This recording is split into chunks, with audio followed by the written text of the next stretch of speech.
IPM, which stands for Integrated Pest Management, is a concept that as a project we are reinforcing. We are trying to spread the message throughout the farmers, because IPM is the type of concept that take into consideration a lot of practices and a lot of activities that have to do with prevention. By using a lot of cultural practices, by using a lot of biological control in order to stop or in order to prevent the problem of pest disease. The reality for most of farmers is that when they see the problem, the first thing they think is about what type of products or what type of dawa I'm going to buy. And most of the time, they react in a late way. Most of the time when they are going to spray something for pests and diseases is because they already have the problem there. And most of the time, it's too late.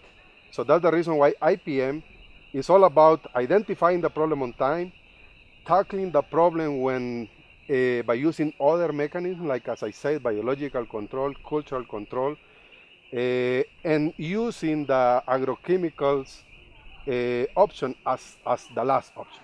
Basically, this is what IPM means in a nutshell.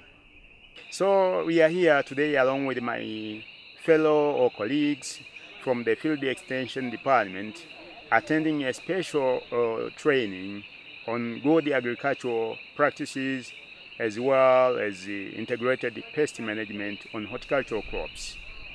What is the IPM?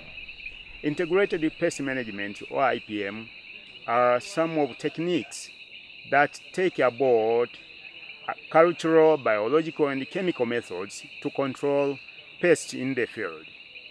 And when we say cultural practices or techniques, are those practices which we usually apply in the field to control pests.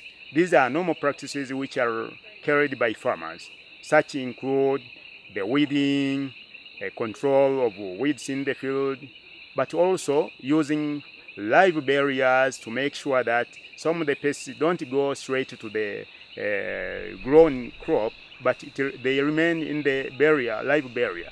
And live barriers could be maize crop or sorghum.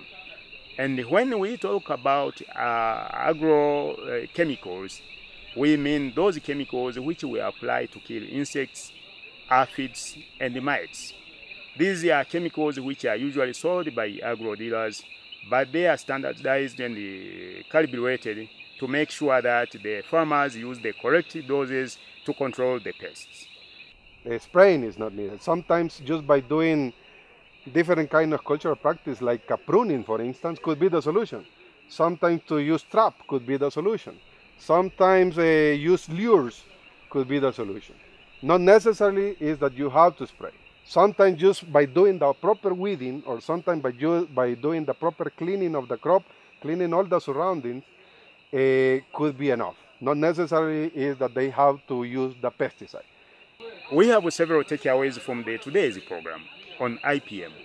And one of them is how does the IPM help or benefit the farmers? Under the current situation of climate change, we need to help the farmers understand how they could undertake climate-smart agriculture. Why climate-smart agriculture? Is because as climate changes, also we have outbreak of pests. And when we have approaches which are integrated, it's very easy for the farmers to apply one of them or both so that they are within their capacities. When they apply cultural, chemicals, and biological, it's very easy for them to know which is within their economic capacities and which is not. That's the best advantage they have. They can decide which method they could apply. Okay, IPM has a lot of benefits. I mean, I can say all what is related to IPM is on benefit of farmers. Unfortunately, the IPM concepts are all about knowledge. And the issue is this knowledge. I don't know if there are enough entities in the country to spread this message. But definitely when we look at the economical side of it, it's very economical. For instance, here in this plot, you can see a lot of technology displayed. you can see the drip irrigation system. Drip irrigation system is I would say the perfect irrigation mechanism in order to reduce a lot of pest pressures. You see the trellising, the crop, that means the crop is in an upright position, which facilitates the control because it improves the ventilation. It improves also when you are spraying, it's easier because you can have a better coverage. So I mean, here in this plot you can see a lot of practices displayed, and most of these practices doesn't mean like an extra cost of farm. Of course, drip irrigation is an extra cost, but the trellising most of the time is not.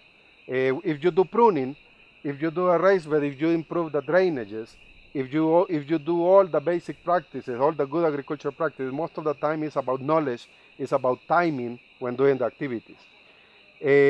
So at the end of the day, all these concepts related to IPM are in benefit of the farmer, and it's all about knowledge. If farmers are well aware of all these practices, definitely I can say that there is like a good future for the agriculture in Tanzania. So for me, this is one of the topics that we have to reinforce a lot in this type of project like Mboga and Matunda.